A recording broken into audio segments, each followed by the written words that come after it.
So after you get your safety stuff on, next thing you want to do is identify the tools that you're going to need for the job that you're going to do. So first thing we're going to concentrate on is this paint down here at the bottom that seems to be cracking off and chipping away. Any tool, anything for that, all you're going to need is basically a scraper, maybe a sander. Here we have some scrapers set out. These are more for windows, scraping paint off of windows, that sort of thing. They're razor blades. These two are more what we're looking for. They're more of a dull edge, good for scraping paint, basically, off of wood. And since it's a smaller job, we're just going to go ahead and use the smaller tool.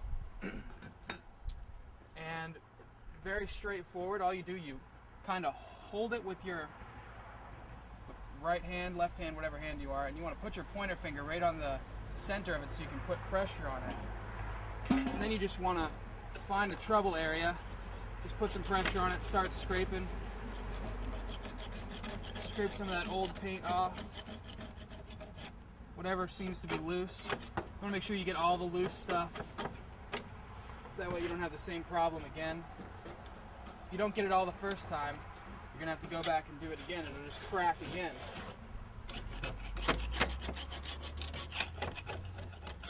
But beyond that, you just want to make sure you scrape until all of your paint chips have chipped off. And then we move on to the sanding.